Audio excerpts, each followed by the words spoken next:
Welcome to Sober Sunrise, a podcast bringing you AA speaker meetings with stories of experience, strength, and hope from around the world.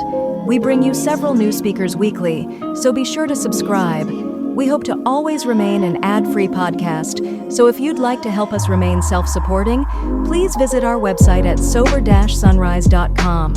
Whether you join us in the morning or at night, there's nothing better than a sober sunrise. We hope that you enjoy today's speaker.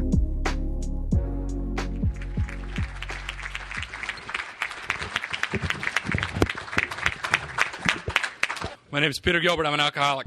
Hi, Peter. It's an honor and a privilege to be here. I'd like to thank the committee and Rob for asking me to speak, and Eli for the watch, and Adam for the water, and Lee for helping me put this flower on. It's been a long time since I went to a prom and I was drunk. I used to drink a lot, and just waiting for God to catch up with me here. I called my sponsor this afternoon a little while ago, and I told him, I said, Jimmy, they asked me to speak at this convention, and he's a good sponsor for me. He's been let me tell you, my sobriety date is July 23rd, 1998. I have a home group. It's the Big Book Group in Raleigh, North Carolina. We will be celebrating our 40th anniversary this Sunday, and we're going to have a fantastic speaker, one of the guys who helped start the group. And we get together on Tuesday nights. We got a beginners meeting at 7. At 8 o'clock, we study the Big Book, and a speaker meeting on Thursdays at 8. And Greg P. just came down and spoke for us. It was fantastic. So if you're ever down that way, come find us. It's another pocket of enthusiasm. And it's good to be here tonight. So I called Jimmy, and I said, Jimmy, I got to speak at this conference, and I'm a little nervous, and I don't know what I'm going to say. And he's a good sponsor because he's straight to the point with me. He said, do you have diarrhea? And I said, no, Jimmy, I don't have diarrhea. He said, well, you're not too nervous. You'll be fine. That's the only advice he gave me. So I had to go to the book, and it says here on page 29, and there's a solution. It says, each individual in the personal stories describes in his own language and from his own point of view the way he established his relationship with God. We hope no one will consider these self-revealing accounts in bad taste. Our hope is that many alcoholic men and women, desperately in need, will see these pages, or hear me, and we believe that it is only by fully disclosing ourselves and our problems that they will be persuaded to say, yes, I'm one of them too, I must have this thing. So that makes it pretty clear what I'm supposed to do here tonight. I took my first drink. I was, my first drunk. I had probably, prior to 14 or however old I was, I'm sure that I tasted alcohol. There was always alcohol in my family, and the holidays and the birthdays, and there was drinking. And, my folks that had a drink, they'd get home from work, and they'd drink, and they'd have beer or wine with dinner. And so I'm sure that at some point in there, I had tried alcohol. But it, as JP says, I'm gonna stop giving credit, because pretty much everything I'm going to say tonight has been stolen from somebody. A lot of them are sitting in this room. I got to hear Jack Mack speak earlier this afternoon, and this guy Patrick and Greg, and then we heard Pat Quinn, and the whole thing has been, it's been fantastic. It's been phenomenal. So, anything I say, actually, if it doesn't sound familiar, if anything I say sounds real original, and you've been here longer than 2 weeks, ignore it, because it's probably bad advice. But I learned by repetition. Just like when I was drinking, I told some of these lies and some of these stories. I told them so many times that I started to believe in myself. And some of them even made it into my inventory. And it wasn't until I'd been sober a while and some people corrected me that I realized that never really happened, or it happened to a friend of mine. And AA works the same way for me. It's all repetition. I read this book, and don't let it fool you. I'll tell you where some of the other wear came from. It's not just from me reading it. But I come here and I hear the same stories and the same message over and over again. And I get to go to fantastic groups, and I hear the same basic message over and over again. And the more I read this book and the more I hear your stories, the more I start to identify with them. And the more I read this book and the more I hear your stories, the more I start to look at my life from the perspective of Alcoholics Anonymous and from the perspective of this book.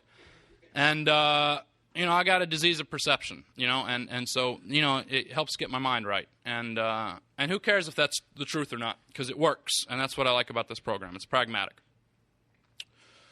Where was I? I'm gonna jump around a little bit. I hope you can follow me. So I had alcohol prior to this point, but it didn't do anything for me. And my family was a drinking family, but they're not alcoholics. My sister, she drank a lot, and but not a lot like us, but she did some things she didn't like because she was drunk, so she stopped drinking. Simple. My father didn't drink a lot, but he drank every day with dinner or whatever when he got home from work, and he had a stroke a few years ago, and the doctor said you shouldn't drink anymore, so he said okay. Hadn't had a drink. It's been like 10 years. And a little while after that, I got sober, and my mom said, well, if they're not drinking, I guess I won't drink either. It was that simple. It was that easy for her to walk away from. So I don't come from a family of alcoholics. But that night, when I was hanging out with these guys, and I was nervous and I was awkward, just a little bit like I am now, and I didn't know these guys real well, but we had 5 cases of Milwaukee's Best. I've always been a high-class drunk. You've now seen my suit. When my sponsor says suit up and show up, he means wear a suit, but you've now seen it, so I can... Thanks, Steve. So I didn't know these guys, but somewhere about the 6th or the 7th beer, it happened. All of that, and the same stuff people talk about, but it didn't make me an alcoholic, but it did make me uncomfortable. And maybe everybody's uncomfortable at 14. I don't know. I don't know a whole lot of normies real well. Maybe everybody is kind of insecure and awkward and lonely and uncomfortable at 14, but I definitely was. And but what is not true for everybody is that Milwaukee's Best solves all of their problems. And that was true for me. Because somewhere about that 6th or 7th beer, I felt like I thought you all felt all the time. I had that perfect sense of ease and comfort. I could talk to these guys. Man, I felt like I'd known them my whole life. And that girl that I had a crush on since about the 3rd grade, I could talk to her and there was no problem. And it was awesome. For about half an hour. And somehow I did what drunks do on a Tuesday night. I threw up and I blacked out and I wrapped myself up in toilet paper and got caught on fire. And and I got hosed down in the front yard and all that stuff. But I woke up the next morning or afternoon and I wasn't worried about any of that stuff. All I was thinking about was that little period between like beer 6 and 9 that I felt like I'd never felt. And I needed that feeling. And if alcohol still did for me today and did for me tonight what it did for me that night, I would still be drinking it. I never would have found what I've found in this program. I never would have made the friends that I've got in this room. I never would have wanted you or needed you because I had a solution that worked, man. However briefly, it worked. And right from there, my life started to change. I wasn't consciously thinking that I'm going to go out and get a job so I can get money to drink. Well, maybe I was. So I went out and I got a job so I could get money to drink. And I'd been a pretty good student. Life, a lot of things have kind of come easily to me, it looks like, from the outside. I went through school and I made pretty good grades and I got along with people pretty well, and I had a house and a family and they looked after me. But it certainly didn't feel easy on the inside. Life was always kind of awkward and painful and anxious and uncomfortable but when I get together with these guys or by myself, I started drinking by myself. I'd go to these parties, and the next morning when I'd wake up, if there was anything left over, I'd take it with me. And so I'm 15 years old. I'm in high school, and I got bottles of warm bottles of beer and rum and whatever else hidden up on the closet shelf behind the baseball cards because it was just easier to study that way, and I didn't have to worry about talking to anybody. And so I drank through high school. It worked. It was great. Had a great. It was what it was. The booze worked. I had some consequences, but they weren't, earth-shattering. I'd disappear for a few days, and the folks would call the highway patrol, and you can drink without a car. We know that. The highway patrol would come and find the car that I'd left parked somewhere, and they'd take it, and that was okay, And I ended up going up to school up here in Connecticut. I got into a real fine school. I got into Yale, and mistakes happen, or God can do amazing things, or I don't know what happened, but I ended up here. And I didn't want to come, because after high school, I got this great job roofing down at the beach. And you laugh. You haven't heard about it yet. I didn't know how to roof. I'm down there. I'm passed out. I get woken up. Somebody was hammering on the roof. I go out and yell at him, and he offers me a job. Because a hurricane had come through, and there was a lot of money to be made putting shingles on houses. And I said, can you roof? I said, no. He said, I can teach you in 20 minutes, and I was a roofer. I wasn't a good roofer, but I could hammer a hammer and put some shingles up. And I was doing that, and I was working 10 hours a day, and I'd get off work, and I'd go to this tavern. Best name for a tavern I've ever heard. It was the Someplace Else Tavern. In Atlantic Beach, North Carolina. It was. I mean, that's the whole point, right? I can't deal with right here, right now. I want to be someplace else. And I'd go down to the Someplace Else Tavern, and they'd serve me because I had cash in my pocket. And man, I didn't want to come up here and go to school, but I was real glad I did, real quick, because I found out the liquor stores up here are not run by the government, and they are in North Carolina, and some of them didn't care too much that the name on the credit card didn't match the name on the ID, and neither one looked like me. Wasn't a problem. And especially Broadway Liquor on Dixwell Avenue. I don't know if any of you are familiar with that particular New Haven establishment, but they were good to me. Well, they gave me what I wanted. And it doesn't take long to talk about my college career. I was here for 3 semesters. I was hospitalized. Well, before college started, we went on this camping trip. It was like a freshman orientation thing, and you go out in the woods for 4 or 5 or 6 or 7 days. I don't remember. And what I do remember, it was more than 3 days, because on day 3, they went to go hang the food up in the tree so the bears didn't get it, and they came back, and I'm lying on the ground shaking. And they said, "What's going on?" And I said, "I don't know." And it went away, and they got me back to New Haven, and I got some booze in me, and I didn't think about it much. And a week later, I went to the one of the big parties. It was the night of 10,000 Jello shots. And, I got enough in me to, I was passed out in my own puke in the backyard of this house somewhere, and the cops were on the way, so they said they better get me out of there. And the second they woke me up, now I don't remember thinking anything. All I remember is the second they woke me up, I was headed back to that table. They had this big table with these little Dixie cups full of Jello shots. And the second I was conscious, man, I had 3 frat brothers on one arm and a couple on the other arm. And I had this field jacket, this old Army field jacket, and I'm just stuffing these things into my pockets fast as I can. And when I woke up in the hospital covered in, vodka Jello of all different colors, I didn't worry about it. 3 semesters, 4 trips to the hospital later, a couple of arrests.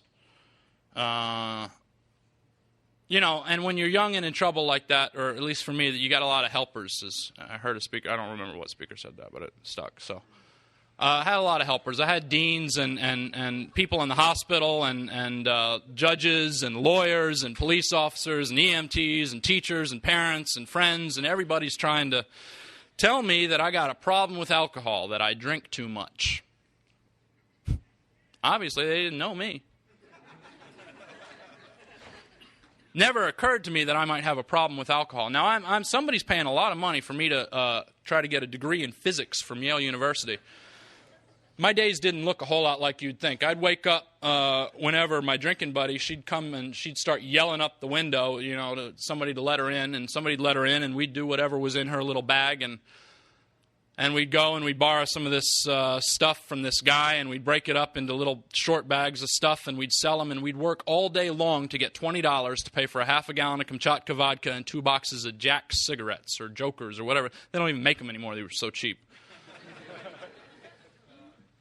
You know?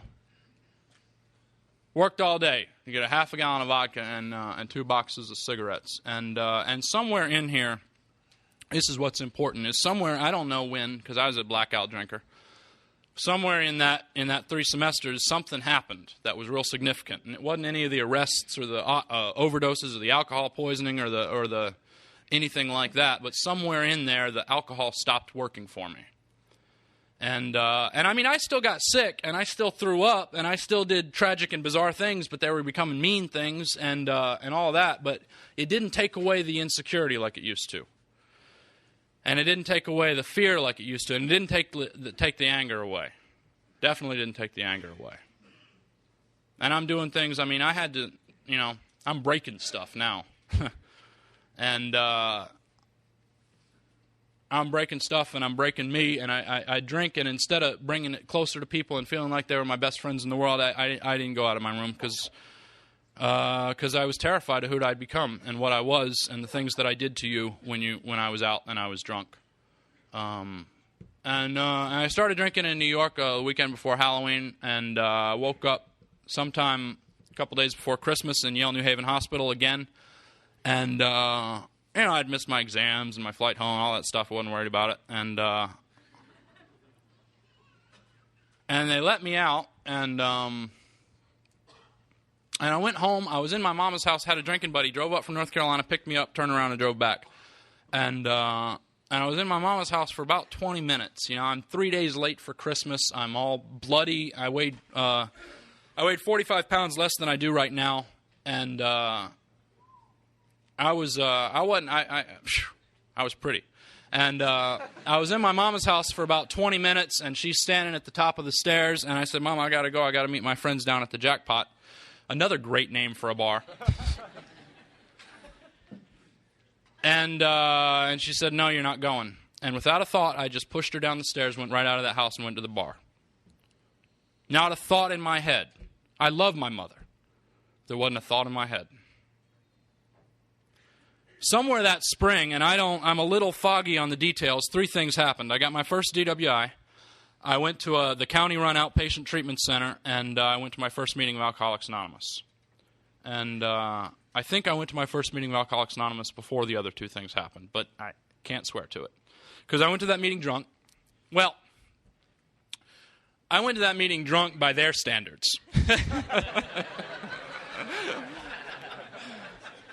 I was not anywhere close to drunk by my standards, or your standards. And I used to think it was some kind of magic, some kind of mystery of Alcoholics Anonymous, some kind of magical thing that happened, that when I went to that meeting, a little tipsy, I felt comfortable. Well, a little more comfortable than I usually felt. And I felt kind of okay. And I was able to hold a cup of coffee and drink it. I mean, I spilled a little on the jeans, but nobody noticed because they were pretty dirty. And I used to think that was some kind of magical thing about AA, and there's no magic to it. There's no magic in this program. You know, you do A and B and you get C. That's what I've been taught. And it wasn't magical. I saw the woman. I hadn't seen her in a long time. This scary looking. I mean, man, she worked at UPS in between going to the gym, and she looked like Chaz and had a crew cut, and as a friend of mine said, looked like she got her face caught in a tackle box. You know. And Kelly came up to me, and she gave me this book. And she gave me this book, and she gave me a meeting schedule, and she said, you're going to go to these 7 meetings, or I'm going to come find you. Kelly got sober in Baltimore, I think, in a men's recovery house in Baltimore. And she's still sober. I heard her speak. She spoke for me about a month ago down at my home group. See, it wasn't any magic. It wasn't any mystery. People in the non-smoking group in Raleigh, North Carolina came up to me and they gave me a book. Nobody had given me anything. I'd had to take it for a long time. And they were smiling and they were shaking my hand and they were saying, "Welcome, we're glad you're here." And I don't know where you drank, but there weren't a whole lot of people at someplace else or Jackpot or anywhere else coming up to me and smiling and shaking my hand and saying, "We're glad you're here." Oh. So that's important. I remember Ed. When I ended up getting sober out in New Haven, Ed was the first guy in Alcoholics Anonymous who remembered my name. Ed may not remember me for nothing, but I will not forget Kelly and Ed for as long as I live. You know? So if you're a greeter, thank you. You know, most important job in Alcoholics Anonymous. So I came to AA, and real quickly I found out I wasn't an alcoholic. I knew that already, but I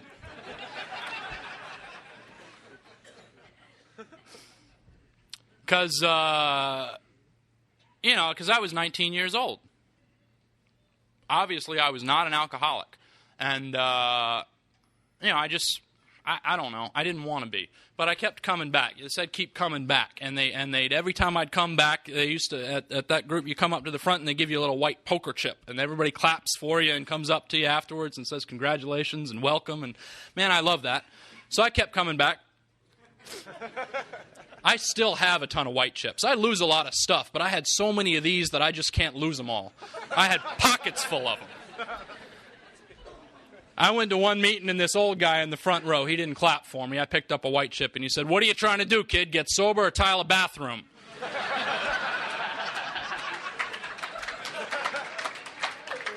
Man, I hated him. He was not nice to me. But I remember what he said to me. Longest I made it sober in Alcoholics Anonymous was 27 days. And I know when it started because I wrote it in this book that my sobriety date was going to be March 7th of 1998. And I wrote it down because I knew that I was going to stay sober because I came in and I got a sponsor and I was going to meetings every day. Day 27, I went and picked up a 30-day chip. Because by 27 days without a drink and without a God, I knew I wasn't going to make it till day 30. And I wanted one of them pretty little silver chips because I was tired of these white chips. Sure enough, I went and got drunk after that meeting. And I didn't come in here to waste your time. And I didn't come in here for the coffee. And I didn't come in here for the donuts. I came in here because something had gotten through in those 27 days of a very patient sponsor sitting down and reading the doctor's opinion over and over and over and over with me till something sunk through my thick skull. And I remember being in a meeting and they're reading the 12 and 12, and it's got this line in there about how the third step is not something mysterious like relativity or a proposition in nuclear physics.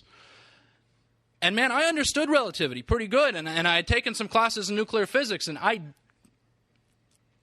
what a God had to do with not drinking was beyond me.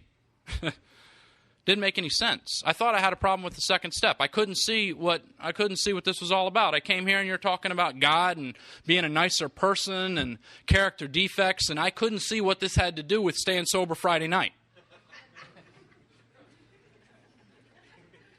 Thought I had a problem with the second step and the third step and God and everything else. Turns out what I really had a problem with was the first step. And it wasn't because it wasn't explained to me, and it wasn't because the message wasn't there. It's just for whatever reason I wasn't ready to hear it. And I didn't understand that my problem has very little to do with alcohol. I know that I am an alcoholic because when I stop drinking, things don't get better. They get worse. When you take away alcohol, which is, by the end, it wasn't taking away my fear like it used to, and it wasn't bringing me closer to other people like it used to, but it did two things for me. It kept me out of the DTs, and that's worth it enough. And it let me not remember, because not being conscious, being in a blackout or passed out somewhere was better than being conscious, because I hated myself so much. And I had so much guilt and shame and all that stuff. And I was so terrified of the world that being anywhere but sober and looking at who I was better than where I was. And I was a blackout drinker. I was lucky. So what happened? So I gave up on AA. It didn't work. Up until that point, I had done everything that you all told me to do that I thought would help me. You told me to get a sponsor I could see. We're talking to somebody who might help me. You told me to read this book. I didn't know what was in it. I started reading it. And then it became a coaster. You told me to go to meetings. Well, group therapy, sure, maybe that'll help. That's what I thought it was. I'd come and I'd whine to you. And some guy, my sponsor, told me to get on my knees and say thanks for keeping me sober at night, and in the morning get on my knees and say please help me to stay sober today. And that wasn't going to help me because there wasn't a God, and that was simple, so I didn't do it. I didn't know there was another way to live. I didn't know there was any. I thought, how else do you make decisions except you do what you think is the best thing for you to do, right? Everybody lives that way, right? You make a decision based off what you think is the best thing to do. How else are you going to make decisions? Never occurred to me that I could make decisions based off what Jimmy tells me to do or make decisions based off what I think God wants me to do. Never occurred to me. I made decisions based off what I thought was best for me. Selfish and self-centered. Gave up on AA, went back to drinking. My days at this point, I had a mattress that was a futon that the girl I met in detox had given me because it had been on her back porch and all the neighborhood cats had been pissing on it for years. I had a piece of stone sitting on 2 rusty paint cans that was my table. And I had garbage bags and garbage bags and garbage bags full of empty Milwaukee's Best and PBR cans. That's what I had. Had a job, sort of. I worked at this pizza place. The girl I met in detox got me that job. And I remember the boss coming up to me saying, I don't mind you coming to work drunk, just don't come to work too drunk to work. Perfect job for me. Couldn't even take that suggestion.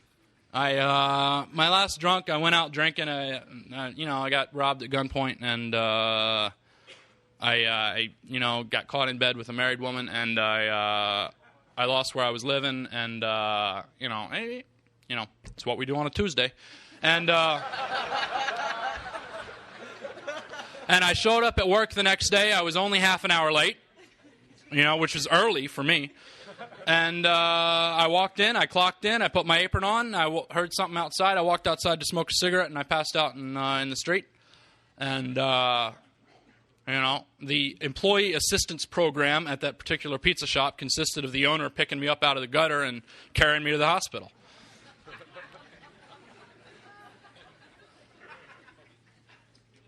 They signed the commitment papers on my mother's birthday. My first higher power was the state of North Carolina. It did for me what I could not do for myself. Separated me physically from alcohol. And they held me there in the hospital, and then they moved me into the, I had a .47 blood alcohol when they brought me into the hospital. And state of North Carolina separated me from alcohol. And I came to on July 23rd, 1998, and I went to the AA meeting in the cafeteria of the psych ward. And I knew that I would drink again. I knew it as sure as I've ever known anything in my life. Because that's what happened. That's what happens to a guy like me. I drink. After a while, maybe it's a day, a week, an hour, a month, a year, you capture me. I'm captured. Somebody separates me from alcohol. They hold me for a little while. They let me out. I drink again. Simple. Not because I wanted to drink or needed to drink. I didn't have a choice. I was going to drink. I knew that. It explained to me real simple. For an alcoholic like me, to stay sober, it's like holding your breath. If I really want to hold my breath, I can do it for a while. Some people longer than others. But eventually something in the back of my mind takes over and I breathe.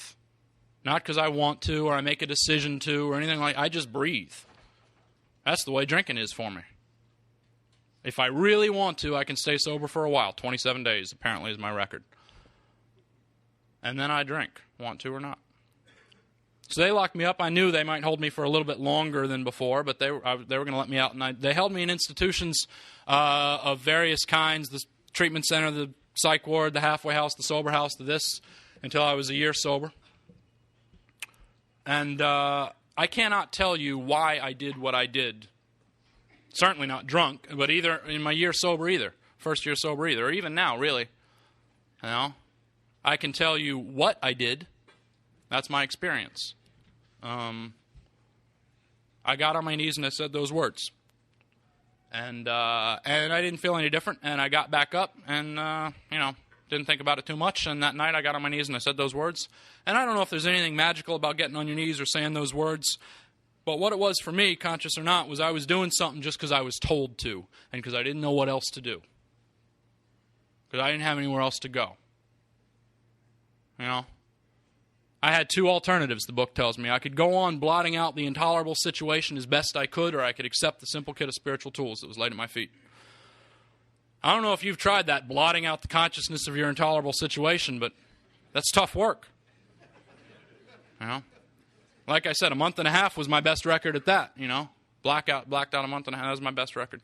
Let me talk a little bit about AA. So what happened? I'll tell you what happened. I kept sort of going to meetings mindlessly. Ed got hold of me, and he taught me how to stay sober on Saturdays. You come over to the AA club, and you tear up the old carpet, and you tear up the old tiles, and you put down carpet, and, he kept me busy on the weekends.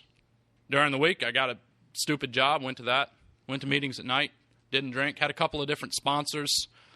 One guy told me, don't drink and sleep in the nude. That was his wisdom. I have heard it said in AA that if you want to stop drinking bad enough, a monkey can get you sober. And I disagree with that statement. Because I wanted to stay sober.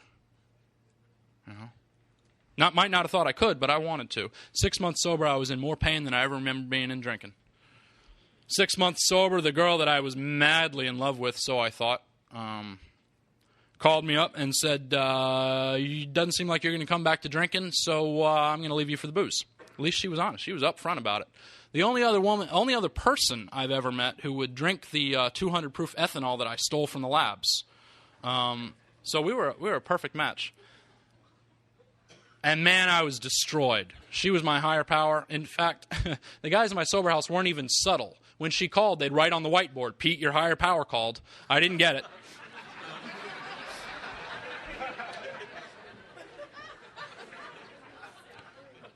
I was crushed. I'm standing outside of some bar next to the AA club after the AA meet, and I'm standing in 6 feet of snow because it's January in St. Paul, Minnesota.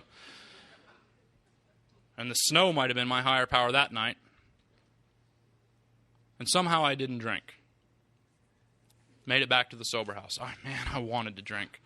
And the next night I was in a meeting of Alcoholics Anonymous. I got to make a correction. The group in New Haven is called the New Haven Pacific Group. There is a group called the Pacific Group. That's in Los Angeles. We're sort of connected. Some guys from that group started one in Minnesota where I got sober, and then we started the one in New Haven, and so there's some connection. But one in New Haven is the New Haven Pacific Group. But anyway, I was at a meeting of the Central Pacific Group in Minneapolis, and I'd never been to before, and a guy comes up to me and he says, my name's Jimmy, and do you have a sponsor? And I said, well, I had this guy, but I think he moved. I don't know. And I had this other guy, and I hadn't called him in a couple of months, and he said, I'll be your sponsor. Didn't ask me what I thought about it.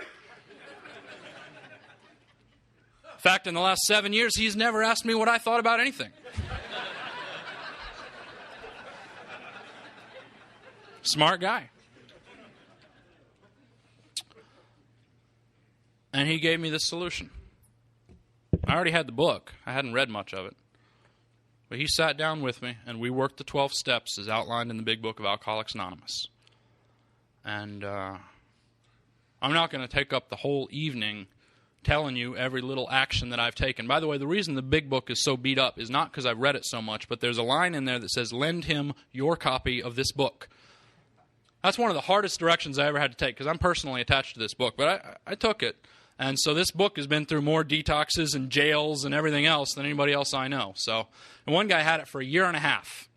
The police were after him. He ran down to Florida. I figured I'd lost the book.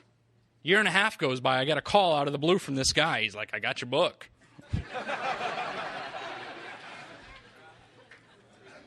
There are too many coincidences in this program for me to believe in coincidence anymore. I mean, I was up, I had the privilege, I was in New York a couple of summers ago, and I went to this group, and this guy Steve was speaking, blew the top of my head off. It was fantastic. A week later, I'm in Boston going to a meeting with Jack Mack, and they introduced me to some guy named Johnny. Turns out, Johnny, we get this whole connection. Now we got guys coming down from Boston to New Haven and New Haven to Boston and all over, and it's incredible. God's way of staying anonymous, I guess. What's it like today? I couldn't ask for a better deal. I don't even know. Looking out at a room full of dead people, because I know some of your stories, and a lot of them are a lot worse than mine. And the pain and the loneliness and the despair and the bewilderment and the terror. I mean, I see these guys coming in, and I see them walking in the door for the first time, and I know that they are as scared and angry and alone as I know that I was when I was first carried into these rooms.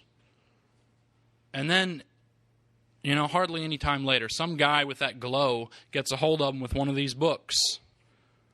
And hardly any time later, a couple of months maybe, a few months later, different people. Just different people. And to get to watch that over and over and over again is the most amazing thing that I could have ever possibly asked for. I mean, I get to see Todd sitting here tonight. If you had seen Todd the first day I met Todd,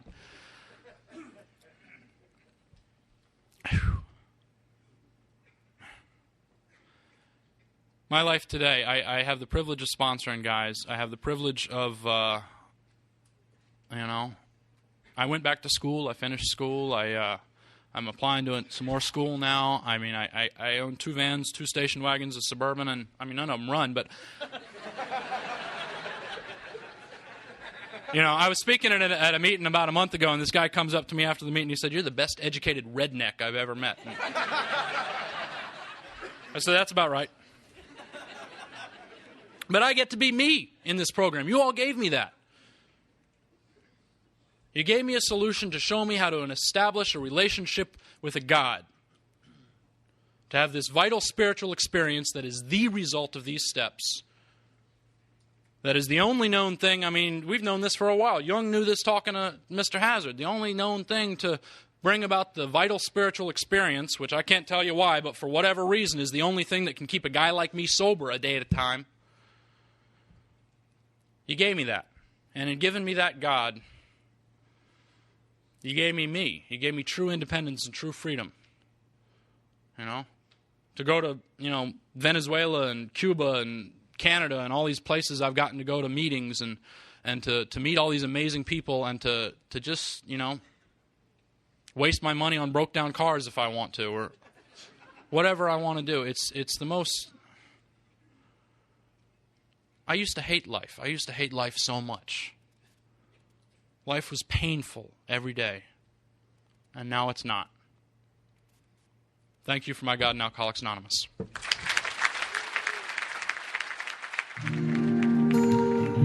Thank you for listening to Sober Sunrise. If you enjoyed today's episode, please give it a thumbs up as it will help share the message. Until next time, have a great day.